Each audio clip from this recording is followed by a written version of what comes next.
What's up, everybody? Welcome to Talk Wrestling here on NoDQ.com and, of course, the YouTube channel, NoDQCW. Thank you all for watching, as you do each and every week. We appreciate your support. No belts to give away this week, just because I'm out.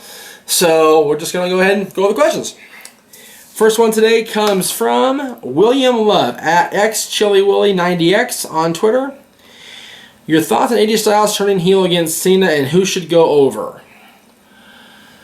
I liked the heel turn of AJ Styles and rejoining Anderson and Gallows. I liked the fact that they're giving AJ this edge, this attitude, if you will, and he's not going to be the goody two shoes, you know, not going with the norm of Gallows, Anderson, and his buddies. He's going to be Bullet Club AJ, which I want to see. I want to see the AJ on the mainstream stage. He's been in Japan for years. He's doing all the tours over the world. He started it kind of in TNA toward the very end when he was renegotiating his contracts. But I like the AJ Styles that we've seen the last 3 years in the independent circuit in Japan and all over the world. So for that AJ Styles to be going against John Cena is awesome. And as far as who goes over, if there's any gray matter left inside Titan Tower, they will have AJ go over at least initially and really let Cena give him that WWE rub that he needs so desperately. Let's see. This one's from Kyle Allen at John Bravestar. Should Charlotte and Sasha Banks headline or co-headline SummerSlam? Yes. Yes, yes, yes, yes, yes. These two women are probably going to be the two featured women going into the show in Brooklyn at the, I forget what the arena's called, isn't that awful? Those two are going to be the featured ladies attraction for the summer. You've got Charlotte, who's been a dominant champion, really since becoming the Divas champion back in September at Night of Champions when she defeated Nikki Bella. And she's reigned as champion in one form or another ever since. You've got Sasha Banks, who has been the talk of the town, if you will. She's been the most popular of the three call-ups, without question. She really made a huge dent. Both these girls did, along with Becky Lynch and Bayley at NXT, and now they're going to be featured on the SummerSlam card. Hopefully, that's what everything's pointing toward. They should be the co-main event. They should be on next to last, or I dare say even last. They won't put it on last because they're going to have the WWE World Heavyweight Championship. It'd be the main event because that's what the WWE Championship is supposed to be. But as far as semi-main event, absolutely it should be Sasha and Charlotte. This is from James Frank at the Jimbo Slice. Thoughts on my documentary if you ever finished it? Well, Jimbo, I did. Jimbo was gracious enough to come into my place of business when I was working there back in November, actually on Thanksgiving, or maybe the day after Thanksgiving, and gave me this documentary, The Young Bucks' Too Sweet Journey. It's available on High Spots. It's available all over the internet right now. I don't know if it's on Amazon or not, but I watched it and I loved it. I really loved each and every part of this documentary. You had great interviews with celebrities past and present, wrestlers past and present. I really liked everything. The only thing that was was that the actual match between the Bucks and the Hardys wasn't on the DVD. I was like, that's what I was hoping for. It was a big old teaser. I love the presentation of the DVD. I love the packaging. Jimbo, 5 stars. 2 thumbs up. Tremendous job. Thank you so much, Jim. I really appreciate the gift. Go buy that. It's worth the money. It's worth every cent it's charged for on High Spots. Go buy it. Let's see. This is from David Anderson at XDavidAnderson1. Do you see Roman Reigns being drafted to SmackDown?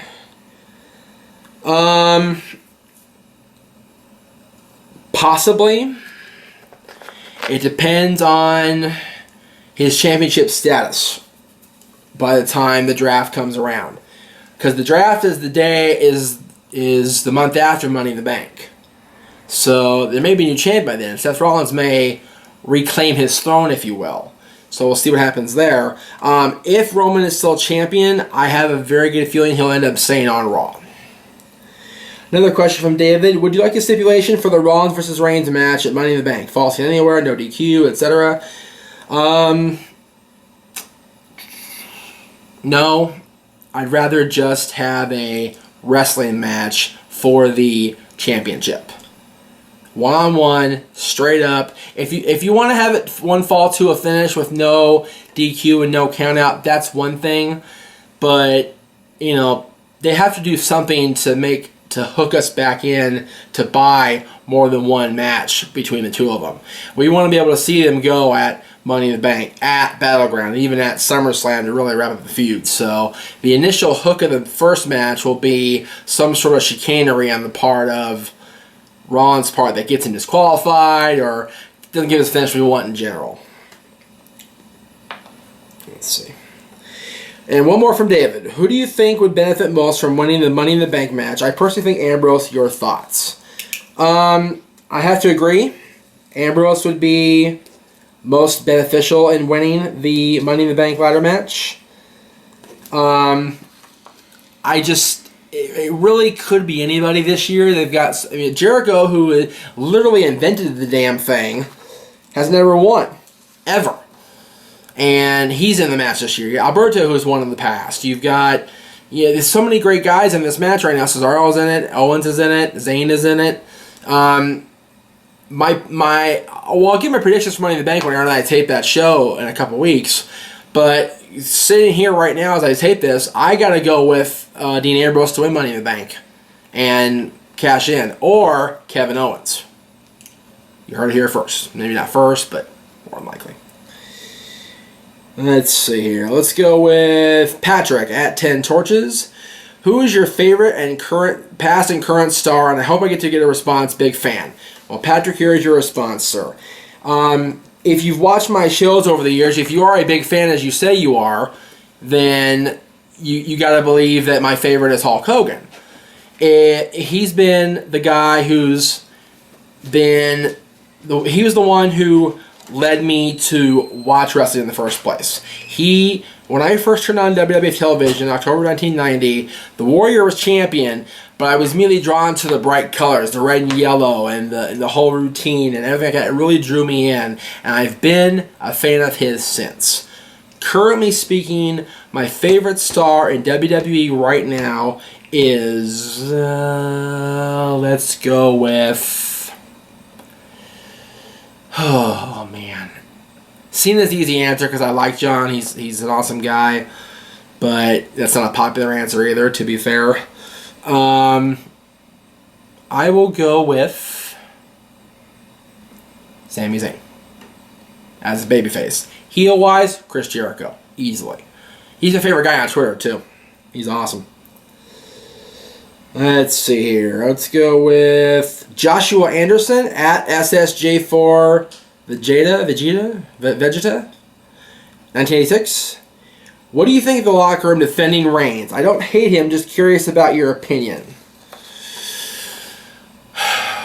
I applaud the locker room defending their champion. Roman has been getting a lot of unnecessary, almost X-Pac-like heat, and that's grossly unfair to Roman Reigns. He is too good and too dedicated to his craft to not get the credit he deserves for being the guy, if you will, right now. Like he's been saying, he's not a guy. He's not a good guy. He's the guy. And whether we like it or not, he is the current WWE World Heavyweight Champion. He's the guy that Vince McMahon and Triple H and all of them have really geared their business toward. Alright, here we go. This one is from Boogeyman79 at 79 Boogeyman. Okay. I don't watch Impact often, like most. What's up with Matt Hardy's Sweeney Todd gimmick? Aaron liked that one. I don't know. I have not watched Impact on a full-time basis in, it feels like years, but it's really only been a couple years now since I stopped watching Impact. But I do see the pictures of Matt Hardy. I do see the match listings for Matt and Jeff on Impact this week. And I see that ridiculous, very Sweeney Todd-like haircut and makeup style that has been given to Matt Hardy. I don't know if that's what he's going for, but he does look ridiculous. I will definitely give you that. I'm not sure what's up with the gimmick. I personally, like I said, I don't watch Impact. I've not watched the Hardy Boys on a full-time basis since 2007.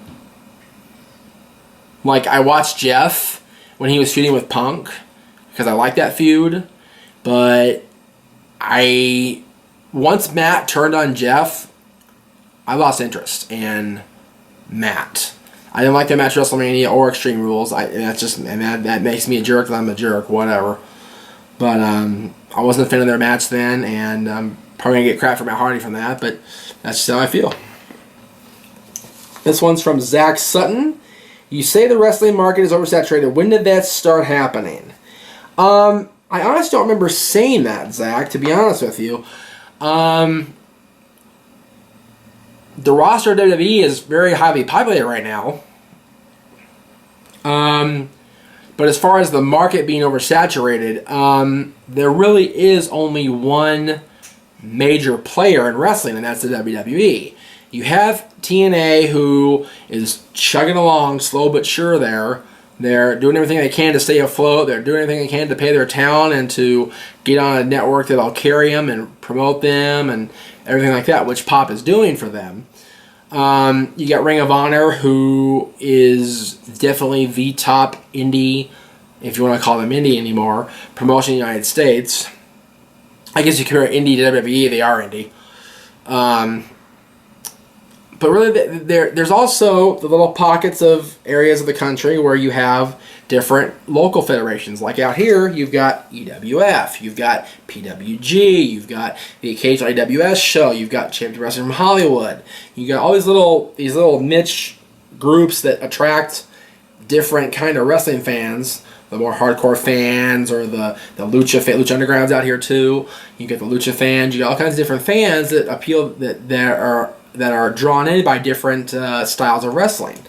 I don't think the market's oversaturated. I think, if anything, there's not enough true, real competition to motivate WWE to do better than. Granted, they are doing much better, in my opinion, but I don't think there's enough motivation to really ignite the fire that lit the Attitude Era back, almost 20 years ago now. Let's see, this is from Gareth Smith at G Straits. Will WWE debut Bobby Roode after TakeOver, or could they debut him as a mystery free agent during the draft?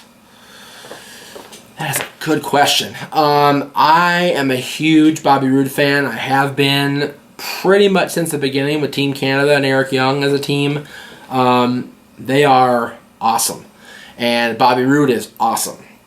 And what I'd like to see personally is him debut in the draft, whether he's in Raw or SmackDown roster. I like to see him get called up and be one of the guys that Shane or Stephanie goes, I want him because he's good, and he's going to be good, and he's going to be better. He's going to be one of the best that we have, because he is one of the best they have right now. He's a former two-time TNA World Champion, former multi-time Tag Team Champion in TNA. He held the King of the Mountain Championship. He is the it factor. Bobby Roode is not blowing smoke up our ass when he says that. He is awesome. He's great. Let's see here. We got okay. Thank you all for watching. Don't forget, this Friday, if you're in Southern California, check out the Empire Wrestling Federation. It's the big return bout between new champion Uptown Andy Brown and our boy Gary Yaps, Man in Black. We won't be there, unfortunately, but you should be. So go check it out, and we will see you next time on Talk Wrestling.